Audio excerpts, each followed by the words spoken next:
Salut! Comme promis, nous retrouvons Catherine Saléron car nous avons envie de la questionner sur quelque chose qui intrigue beaucoup d'entre vous, l'hypnose. Bonjour Catherine, Bonjour Alexandre, bienvenue, merci de nous ouvrir de nouveau votre cabinet. avec plaisir. Merci infiniment. Oui, l'hypnose. Qu'est-ce que l'hypnose et quelle hypnose pratiquez-vous, s'il vous plaît? Ah, qu'est-ce que l'hypnose? Alors, l'hypnose, en fait, c'est un état de conscience modifié. Alors ça va vous perturber encore plus, peut-être, ce terme, mais finalement, c'est quelque chose de très simple et que nous vivons tous, tous les jours, plusieurs fois par jour. Je m'explique. Vous êtes en état de conscience modifié, par exemple, lorsque vous conduisez. Je suis sûre que quand vous êtes venu ici avec votre voiture, peut-être qu'à un moment donné, vous avez un peu rêvé et que vous vous êtes dit, tiens, je suis déjà là. En fait, vous n'étiez pour autant pas un danger public parce que je suppose que s'il y a eu un feu rouge ou un stop, vous vous êtes arrêté. Mais là, votre état de conscience était modifié, vous étiez parti dans votre inconscient quelque part. Voilà, donc c'est ça l'hypnose, tout simplement. Alors, c'est un état donc que tout le monde est capable d'avoir tout le temps, tous les jours, et que tout le monde a naturellement. Ensuite, quand on fait de l'hypnose, alors moi, vous me posiez la question, je fais de l'hypnose principalement ericksonienne, donc inventée par Milton Erickson. En fait, c'est le fait d'avoir accès à l'inconscient, donc de mettre la personne volontairement dans cet état de conscience modifiée, dans cet état de relaxation profonde, pour que l'inconscient s'ouvre et puisse écouter finalement les suggestions que je vais lui faire. Il faut savoir qu'il y a tout un tas de blocages ou de mémoires ou d'émotions qui sont restées quelque part dans l'inconscient.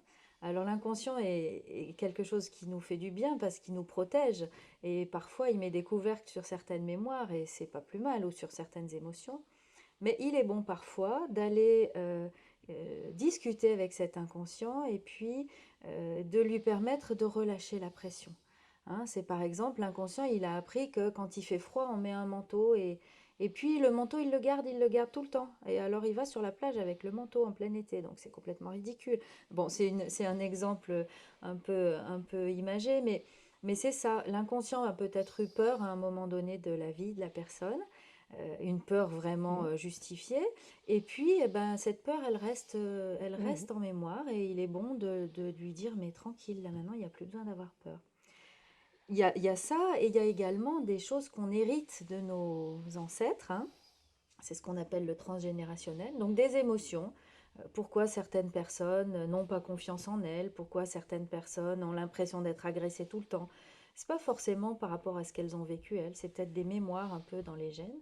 Et là, il est intéressant d'aller contacter l'inconscient et de lui dire tranquille, il n'y a plus besoin Mhm. d'avoir peur, il n'y a plus besoin de, tu peux avoir confiance en toi, tu es une belle personne, tu as de la valeur, tu es un vrai diamant et voilà, voilà le travail de l'hypnose. Alors évidemment, une question s'impose. L'hypnose que vous pratiquez n'a rien à voir avec l'hypnose de music-hall et de spectacle, on est bien d'accord? Alors, bah oui et non. Oui et non. Parce qu'en fait, l'hypnose, c'est l'hypnose. C'est tout le temps l'hypnose. Que ce soit l'hypnose de spectacle ou l'hypnose thérapeutique, ça procède de la même chose, hein. Par contre, l'hypnose de spectacle, comme son nom l'indique, c'est du spectacle. Donc il faut que ce soit impressionnant. Et donc quand on va voir un spectacle, c'est toujours bluffant parce qu'on va arriver à choisir des personnes que l'on met dans un état d'hypnose beaucoup plus profond. En fait, il y a plusieurs états d'hypnose. Quand on fait de l'hypnose thérapeutique, on n'a pas besoin d'être dans un état complètement profond. Ça peut être une transe assez légère, ça suffit. L'hypnose spectacle, c'est le même degré d'hypnose que quand on fait une anesthésie sous hypnose. Vous avez entendu dire Mhm. parler de ça également. Donc en fait, on va aller chercher très très loin l'état hypnotique et on va pouvoir carrément faire vivre des hallucinations aux gens. Vous avez vu en spectacle, les gens peuvent oublier leur prénom, les gens peuvent voir des choses qui ne sont pas réelles. euh, et c'est vrai, c'est parce qu'on les a mis dans un état hypnotique très très poussé. Et en fait, il n'y a que à peu près 30% des gens qui sont capables d'aller dans cet état hypnotique. D'accord. Et donc, quand il y a un spectacle, les gens sont choisis. On leur fait faire des tests et on fait monter sur scène que ceux qui réagissent aux tests. Et puis, il y a d'autres tests qui permettent de réduire l'entonnoir pour ne regarder que les 30% qui vont effectivement entrer dans un état où on va pouvoir leur faire faire n'importe quoi. Très bien. Mais en fait, une séance chez vous, comment cela se passe-t-il? Alors, une séance. On a d'abord une première partie qui est très importante, c'est une partie discussion. Ben, on est installé un peu comme nous sommes là pour le moment, parce qu'il est important de comprendre où sont les causes finalement et la racine de la problématique. Hein. Quelqu'un qui, par exemple, me dit, moi, j'arrive pas à trouver de compagnon et à rester avec un compagnon longtemps, il s'en va tout le temps, etc. Ok, et puis en discutant, on s'aperçoit que finalement cette personne a peur vraiment d'être abandonnée. Donc il y a un problème d'abandon, donc on va aller chercher plus profondément, mais d'où est-ce que ça peut venir? On trouve ou pas la raison, mais en tout cas on va chercher l'émotion qui est à l'origine de la demande de la personne, et la personne va formuler un objectif précis. Je veux avoir confiance en moi. Je veux me sentir calme et détendu lors de mon entretien d'embauche, etc. Donc c'est vraiment un objectif que la personne définit. Et ensuite, avec cet objectif ainsi que tout ce que j'ai pu recueillir pendant l'anamnèse, hein, l'anamnèse c'est le nom du questionnement, et bien là, j'utilise tous ces éléments pour les ressortir à l'inconscient pendant la séance d'hypnose. Donc après ce questionnement qui dure un moment, surtout pour la première séance, la personne est installée confortablement dans un fauteuil où elle peut s'endormir si elle a envie, dans un fauteuil assez relax. Et dans cet état-là, je lui demande de se relaxer, de se détendre, de s'enfoncer de plus en plus dans la détente, donc avec des termes et un protocole que j'utilise. Et une fois que la personne est complètement détendue, eh bien c'est là que son inconscient est ouvert et peut accueillir les suggestions. Donc, vous venez de nous décrire comment une séance se prépare, mais combien de temps dure une séance par elle-même? Les rendez-vous sont d'1 heure, parce qu'il y a le temps de questionnement, comme je vous le disais, et puis ensuite la séance. La séance, en gros, c'est une grosse demi-heure quand même. Hein. Euh, la séance vraiment d'hypnose où la personne est en état hypnotique, c'est une demi-heure. Ensuite, pour traiter un problème avec un objectif bien défini, une séance, c'est rarement suffisant. Sauf pour le tabac, où là, en une seule séance, euh, la gestion du tabac et donc l'arrêt de la cigarette est efficace. Les autres soucis, les autres problématiques, il faut bien souvent 3-4 séances par thématique. Voilà, c'est ce que j'allais vous demander, combien de séances faut-il Oui. prévoir?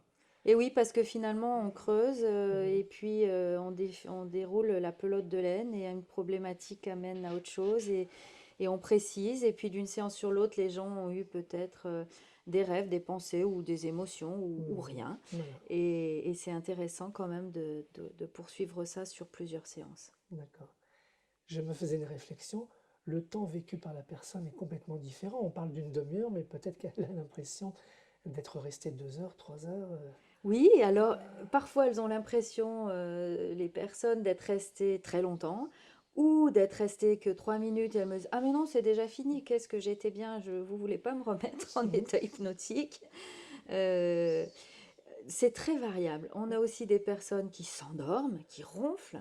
On a des personnes qui sont très présentes avec leur mental, qui continuent à bien écouter ma voix et attention de bien. C'est vraiment. Et puis d'une fois sur l'autre, ça peut être complètement différent. Quoi qu'il en soit, que la personne s'endorme, que la personne entende tout ce que je dis, ou oublie, ou n'ait pas tout suivi, peu importe, l'inconscient fait son travail. Et lorsque la personne est en état de conscience modifié, elle récupère aussi des cycles de sommeil pendant la séance. Oui, en général, après, les gens se sentent bien, très détendus en tout cas, sont assez zen. euh, donc, ils aiment bien rester dans cet état. Bien. Catherine Saléron, j'ai encore une question à vous poser. Elle est peut-être un tout petit peu personnelle. Je ne l'ai pas posée lors de la première vidéo. J'aimerais bien savoir comment vous êtes devenu thérapeute. Ah ah. Alors, mon parcours est le suivant. Je suis microbiologiste de formation, donc une formation scientifique. Et pendant des dizaines d'années, j'ai travaillé au service de la santé publique. Et puis, moi, ce qui me fait vibrer, c'est la relation à l'autre, c'est les gens, c'est pouvoir aider les gens. Et j'ai vu que bah, je pouvais avoir quelques compétences dans le domaine. Et très rapidement, l'hypnose est devenue comme une évidence à moi, parce que je trouve intéressant qu'en quelques séances, finalement 3, 4 séances, on arrive à débloquer déjà des choses sans être obligé de faire une thérapie très longue. Ça s'appelle une thérapie brève d'ailleurs, l'hypnose, donc voilà. Donc je me suis formée en hypnose, je suis maître praticien en hypnose ericksonienne. Je me suis après formée également spécifiquement sur la gestion du poids et du tabac. Et associé à ça, la biorésonance qui a un côté scientifique et thérapie quantique est venu vraiment couler de source parce que permettent de travailler également sur le corps, sur les cellules. Voilà, donc c'est pour ça que je fais ces deux propositions, hypnose et biorésonance, sans parler d'hygiène alimentaire, ça fera peut-être l'objet Hmm. d'une autre vidéo un autre jour. Sûrement oui. D'accord. Voilà, donc j'espère avoir répondu à votre question. Encore merci. Merci pour tout, merci pour votre accueil. Et puis oui, nous allons nous retrouver prochainement pour une troisième vidéo concernant l'alimentation. Eh bien, avec plaisir, Alexandre. Merci d'être Merci. venu.